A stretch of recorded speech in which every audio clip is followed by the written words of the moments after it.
Olá, meu amigo, minha amiga concurseira. Hoje a gente vai, eu vou falar aqui com vocês um pouquinho a respeito de questões para a matéria de direitos e deveres individuais e coletivos, direitos fundamentais de uma forma geral. Eu recomendo até você resolver questões a respeito desse assunto depois que você acabar aí direitos fundamentais como um todo, já tiver assistido às aulas de direitos sociais, direitos da nacionalidade, aí eu acho que você consegue já resolver tudo de uma vez logo, né? Ou você também já pode ir resolvendo também de qualquer maneira, tá? Isso daqui é uma aula que vai servir aí para todas as matérias, de uma forma geral. As matérias, as bancas normalmente elas cobram essa matéria aqui como sendo ali, né, basicamente a letra da lei, tá? Normalmente a letra da lei que é muito cobrada. De vez em quando vem uma jurisprudência ou outra. Então, quando você tiver um concurso que cobra mais letra da lei, foque em resolver mais as questões que são realmente ali letra da lei, que é um copia e cola. Se o seu concurso ele cobra um pouquinho mais de jurisprudência, aí você foca em resolver também as questões de jurisprudência. Eu vou mostrar aqui para vocês logo depois aqui da vinheta, tá? Então roda a vinheta aí.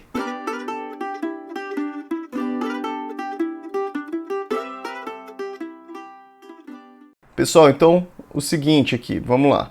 Primeira coisa, né? Você está aqui na tela do Que Concurso, tá, pessoal? Estou mostrando aqui o Que Concurso para vocês. Vocês, né? A primeira coisa que vocês podem fazer aqui vai ajustar, né? Então os filtros, né? A primeira coisa aqui, disciplina, você vai colocar direito constitucional, tá? Essa daqui é a primeira coisa que você faz. Depois em assunto você vai aqui, deixa eu ver aqui. Então, teoria dos direitos fundamentais, se você for clicar, isso daqui normalmente cai para os concursos que caem em jurisprudência, né, que cai uma doutrina um pouco mais pesada. Quando é um concurso que cai só a letra da lei, aí você vai colocar aqui direitos individuais, que são as matérias que a gente viu até essa aula que eu estou gravando aqui. Você pode resolver as questões só de direitos individuais. Também pode colocar aqui direitos individuais, remédios constitucionais e garantias processuais. Seria aqui número 6. Também já pode clicar aqui. Aí, direitos sociais a gente ainda não viu, você pode deixar para marcar depois. Com relação à banca, você pode deixar em branco, se for pré-edital você deixa em branco.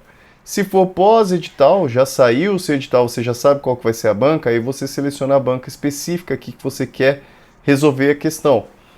Agora, a instituição você pode colocar aqui, se você for prestar, por exemplo, né, eu vou resolver questões aqui para oficial de promotoria, e de TRE São Paulo também. Então, MPS São Paulo.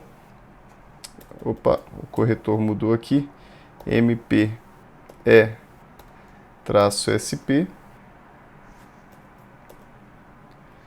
E também o TRE.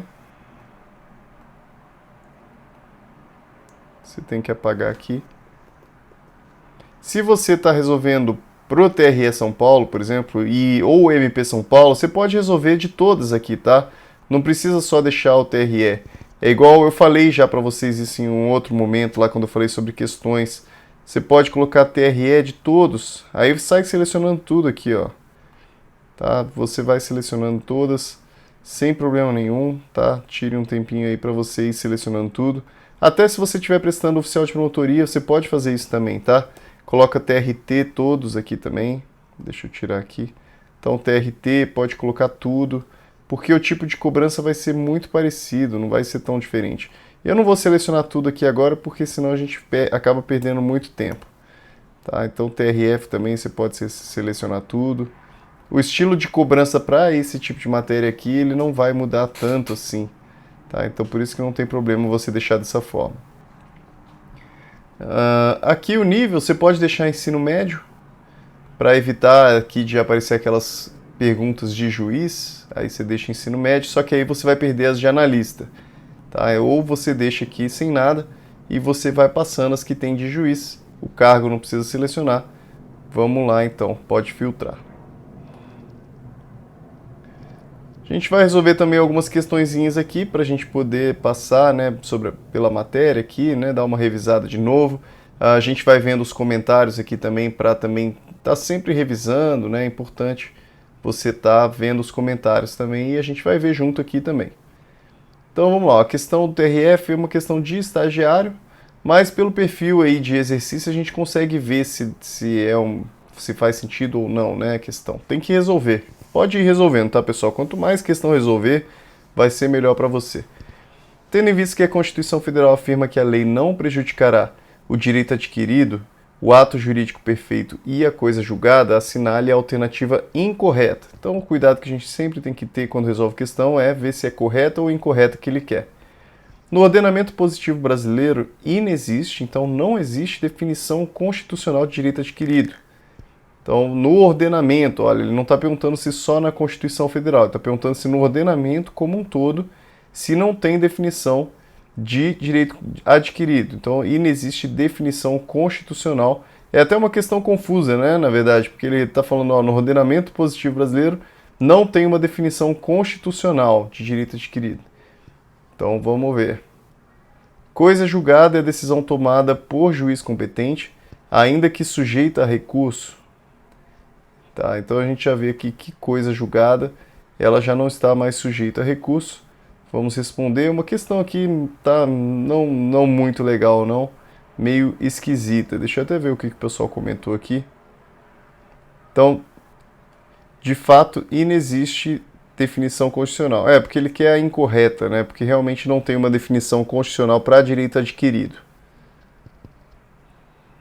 A única coisa que ele fala é que não vai prejudicar o direito adquirido, né? A lei não prejudicará o direito adquirido. Aí a definição sobre direito adquirido vai estar lá na LINDB, salvo engano, tá bom? Então vamos continuando aqui.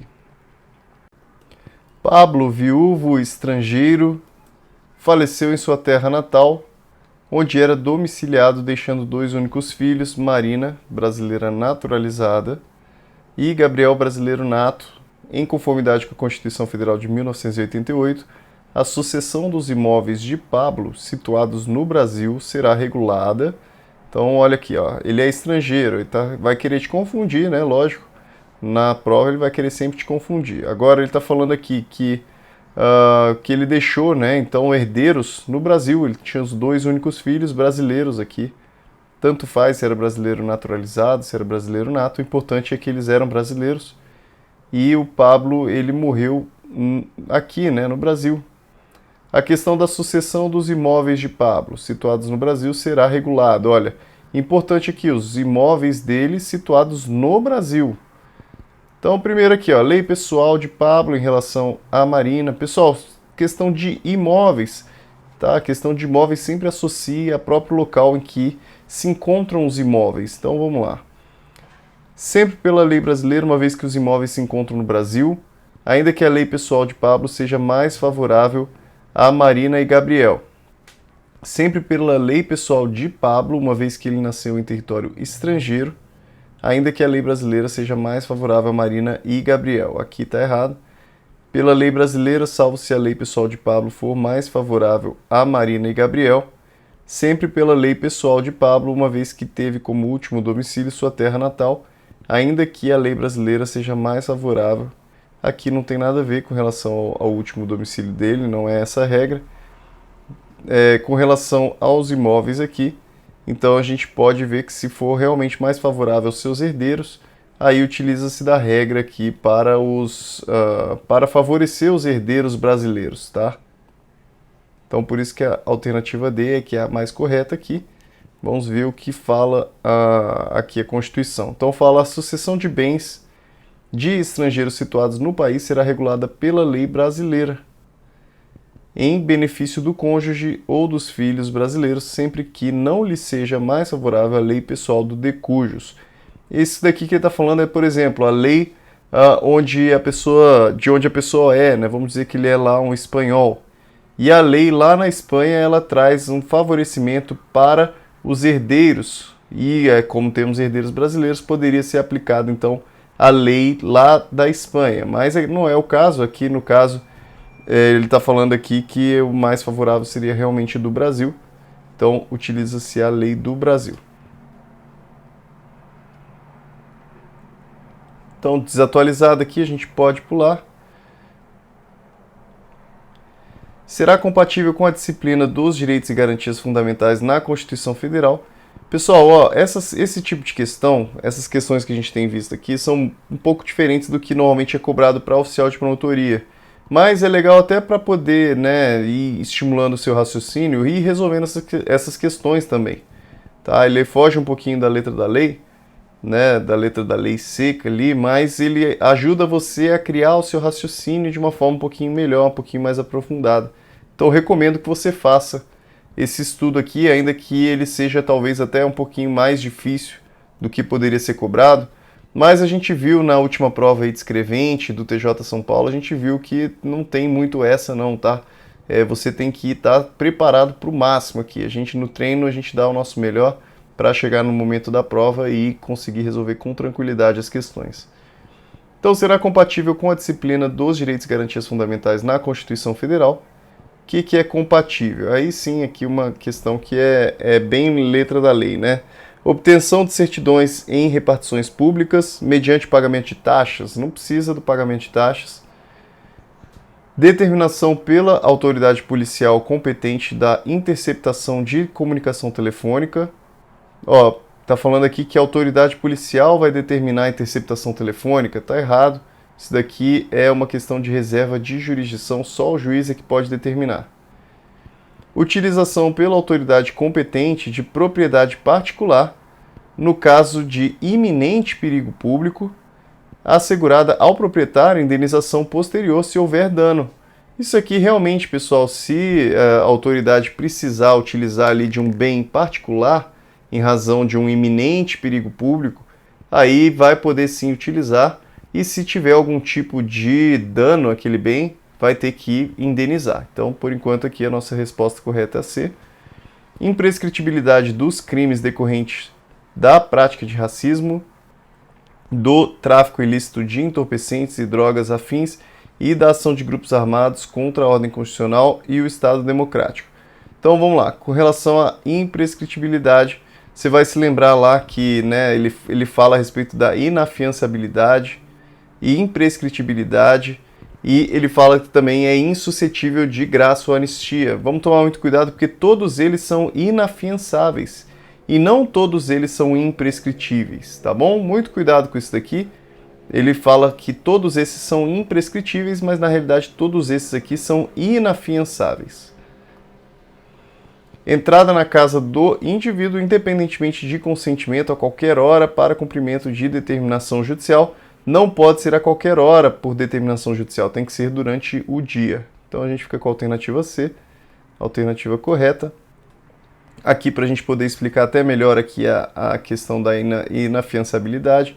A lei considerará inafiançáveis e insuscetíveis de graça ou anistia a prática da tortura, tráfico ilícito de entorpecentes e drogas afins, tá? Aqui tráfico de drogas, terrorismo e os crimes hediondos.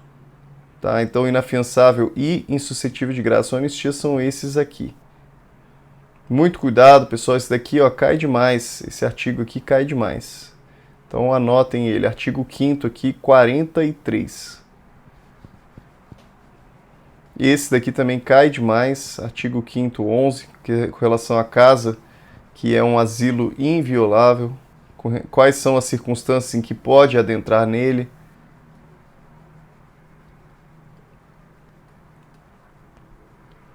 Mostram-se incompatíveis com as normas da Constituição Federal em matéria de direitos fundamentais os seguintes atos.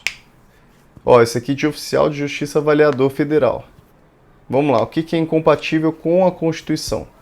A penhora da pequena propriedade rural, desde que trabalhada pela família, para pagamento de débitos decorrentes de sua atividade produtiva. Pode penhorar essa pequena propriedade que é trabalhada pela família para pagar aqui os débitos da atividade produtiva? Pode penhorar? Então, se for incompatível essa penhora, a gente marca 1. Então, a gente já pode, por exemplo, eliminar essas duas aqui. A exigência de autorização administrativa prévia para o exercício do direito de reunião. Não precisa de autorização para fazer reunião. Não precisa. Então, a 2, reunião pública não necessita de autorização, ela necessita de comunicação. Muito cuidado, isso daqui é pegadinha clássica de prova. Calma aí, então mostram-se incompatíveis, né? Desculpa. Então a gente é realmente incompatível aqui com a Constituição. Essa questão de exigência de autorização é também incompatível a penhora. Então as duas aqui por enquanto, né? 1 e 2. A entrada forçada em domicílio sem mandado judicial, ainda que amparada em fundadas razões que indiquem que dentro da casa ocorre situação de flagrante delito. Se tem flagrante delito, aí não é incompatível a entrada forçada. A entrada forçada ela é permitida, ainda que sem mandado judicial, se tiver flagrante delito. Então a gente fica com 1 e 2. Tá? Então acertamos aqui também. Uma questão tranquila, né? Pegadinha clássica aqui de autorização e comunicação. Questão da penhora da pequena propriedade. Não pode realmente penhorar essa pequena propriedade. Olha, a penhora é incompatível com a Constituição, a penhora da pequena propriedade rural, desde que trabalhada pela família para pagamento de débitos decorrentes de sua atividade produtiva. Tá? Aquela situação em que ele, por exemplo, deixa como garantia ali a própria propriedade dele para poder receber os insumos, para poder produzir. Adão desmaiou no jardim de sua casa no momento em que Adelina transitava na frente do imóvel. A pedestre então empurrou o portão e adentrou o imóvel durante a noite para prestar socorro a Adão. De acordo com a Constituição Federal, Adelina então pode entrar na casa de outra pessoa sem o consentimento. Agiu corretamente, pois podia ter penetrado no imóvel de Adão, já que o fez para lhe prestar socorro. Exatamente aqui isso, né, ele pode entrar se for para prestar socorro, sem problema. Informe se é verdadeiro ou falso o que se afirma a seguir e assinale a alternativa com a sequência correta. É direito dos trabalhadores urbanos e rurais, além de outros que visem a melhoria de sua condição social, seguro-desemprego. Pessoal, isso aqui eu não vou responder porque tem a ver com direitos sociais. Como tem a ver com direitos sociais, a gente não viu ainda. A adoção de critérios diferenciados para o licenciamento dos militares temporários em razão do sexo não viola o princípio da isonomia. Isso daqui, bom, de juiz federal, a gente não vai responder também. Mais uma de juiz federal, aí é aquele cuidado que vocês têm que ter, tá? De não responder as de juiz. Ou então você coloca só para responder as de nível médio também, que aí você não vai nem passar por essas questões aqui. Alfred, estrangeiro, casou-se com uma brasileira e veio residir no Brasil, local onde teve seus 2 filhos e onde faleceu. Sabendo-se que a lei de seu país de origem é mais favorável em termos de sucessão aos seus filhos e esposa brasileiros. Se é vantajoso para os filhos, para os herdeiros brasileiros, vai utilizar a lei do país dele. A sucessão de seus bens situados no Brasil será regulada de acordo com a Constituição Federal pela lei estrangeira, pois por ser mais benéfica à sua esposa e aos seus filhos. Percebam aqui que acabou de repetir essa questão, né? A gente acabou de responder, só que era, acho que outra, né, era outra prova, não era TRT, não era a mesma região aqui, então era outra prova. E, né, para vocês verem como as questões se repetem e quando a gente já respondeu a primeira, fica muito mais fácil responder essa agora. A Constituição Federal veda, como regra geral, a prisão civil por dívida, então proibindo expressamente a prisão do depositário infiel. A Constituição Federal, ela veda expressamente a prisão do depositário infiel, ou vocês vão se lembrar agora daquela questão que eu falei a respeito daquela convenção, daquele tratado assinado pelo Brasil que impede a prisão do depositário infiel. Então, muito cuidado. Né? Muito cuidado, porque ela, na verdade, ela não veda, a Constituição Federal ela não veda expressamente aqui a prisão do depositário infiel. Vamos tomar muito cuidado. Então, olha, veda como regra geral a prisão civil por dívida, ressalvando expressamente a prisão civil do responsável pelo inadimplemento voluntário e inexcusável de obrigação alimentícia e do depositário infiel. Ok, perfeito aqui, mas o Supremo Tribunal Federal firmou tese jurídica em sede de julgamento de recurso extraordinário com repercussão geral reconhecida no sentido de que todos os pactos internacionais, olha aqui, muito cuidado, todos os pactos internacionais em matéria de direitos humanos internalizados pelo país, inclusive os que proíbem a prisão civil por dívida, ingressam no direito brasileiro com hierarquia de norma constitucional. Cuidado, pessoal. Todos os pactos entram, todos os direitos humanos entram aqui como se fossem normas constitucionais. não são, né, somente aquelas que passam por aquele rito de aprovação de 3/5 nas duas casas em 2 turnos. Então aqui está errado, aqui também está errado. Vamos lá, ressalvando expressamente a prisão do responsável pelo inadimplemento voluntário, da obrigação alimentícia e do depositário infiel, mas, de outro lado, o Supremo Tribunal Federal editou súmula vinculante, segundo a qual é ilícita a prisão civil do depositário infiel, qualquer que seja a modalidade do depósito. Aqui a única coisa que você poderia talvez ficar em dúvida se seria uma súmula vinculante ou não, tá? Porque talvez você pode ficar com dúvida nisso aqui. Então vamos ver as outras. Ressalvando expressamente a prisão do responsável pelo inadimplemento, mesma coisa que as outras, mas a jurisprudência vigente no STF entende que os pactos internacionais em matéria de direitos humanos internalizados pelo país, inclusive os que proíbem a prisão civil por dívida, ingressam no direito brasileiro com hierarquia de norma constitucional. E por isso todas as hipóteses, olha, de novo, né, a questão da internalização, de novo ele está querendo nos confundir nisso daqui, mas a gente não vai cair nessa pegadinha. A gente já sabe aqui que se eles entram com o quórum, né, de emenda constitucional, ele vai valer como uma emenda constitucional. Mas se ele for de direito humano e não for aprovado com esse quórum de emenda constitucional, ele vai funcionar ali como uma norma supralegal. Tá, então a gente já sabe que está errado aqui também. Ressalvando expressamente prisão mas, segundo jurisprudência vigente do STF, é vedada a prisão civil do depositário infiel apenas quando o depósito for fruto de ordem judicial. Não tem essa situação em todas as circunstâncias, o depositário infiel ele não pode ser preso. Tá, então a gente fica com a C. Uma questão bem tranquila, só que muito texto, né? Muito texto para a gente ler, mas uma questão bem facinho para a gente poder responder. A gente pode, inclusive, ver as estatísticas, né? Uma forma legal de você ver como é que estão os estudos das pessoas. Olha, pessoal, muita gente errou a questão. Na verdade, às vezes, muita gente pode ser que erre a questão porque tem muito texto e acaba se confundindo, né? Então, muito cuidado na hora de resolver a prova. Se você vê muito texto, olha, já chega com paciência para resolver. Não adianta nada ler rápido aqui e deixar passar batido alguma coisa aqui e acabar errando. Um jornalista requereu à autoridade municipal competente informações a respeito do valor efetivamente gasto pela prefeitura com despesas de publicidade institucional desde o início do mandato do prefeito. Considerando que a lei municipal prevê o cabimento de recurso administrativo sem efeito suspensivo contra eventual indeferimento desse pedido, caso essa hipótese se confirme, o interessado, olha, o que aqui a gente tem que tomar cuidado é que existe a possibilidade de um recurso administrativo, só que esse recurso administrativo ele não possui efeito suspensivo. Esse é o cuidado que a gente tem que ter aqui, principalmente com relação à possibilidade ou não de haver efeito suspensivo, porque imagine você aqui que enquanto não tem efeito suspensivo, a pessoa acaba sendo prejudicada, né? Porque não suspendeu ali a decisão, tá? Então tem uma decisão da autoridade. Depois da decisão da autoridade, você entra com um recurso.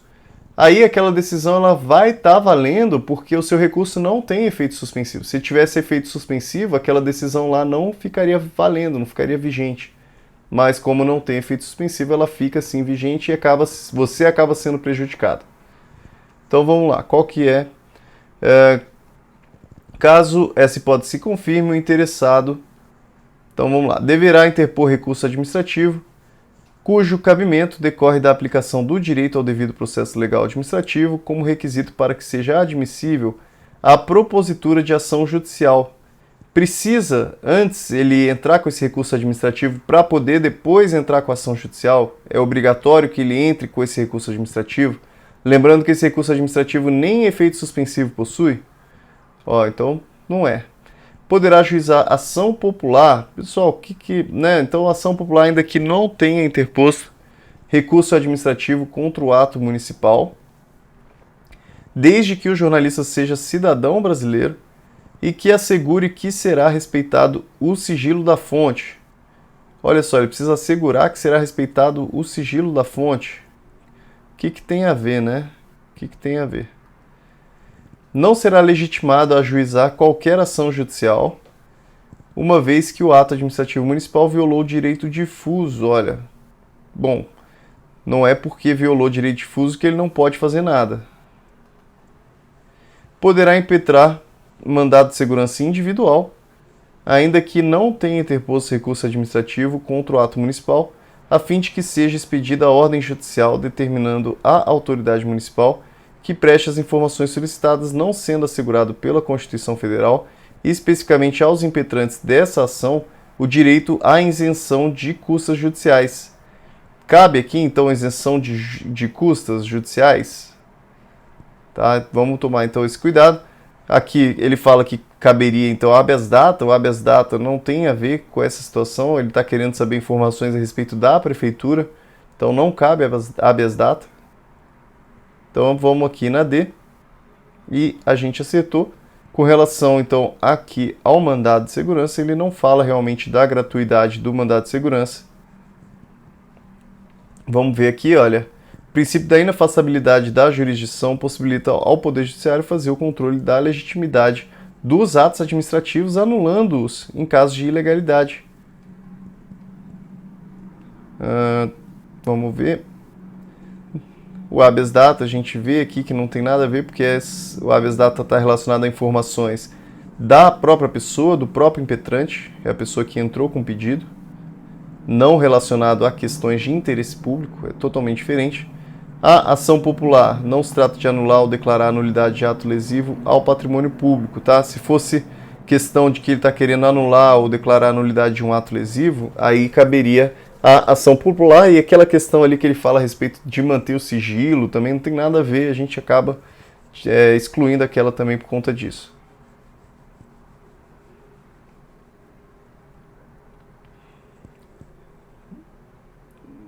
Vamos ver então, ó, o recurso administrativo não tem efeito suspensivo, então não tem nenhum impedimento quanto à impetração de mandado de segurança.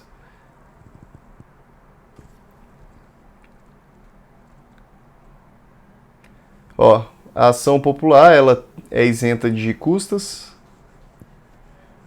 Tá, algumas informações que a gente consegue tirar daqui dessa questão, uma questão um pouquinho mais complicadinha, né? Então se a gente for ver ele possivelmente vai ter mais erro, eu acho.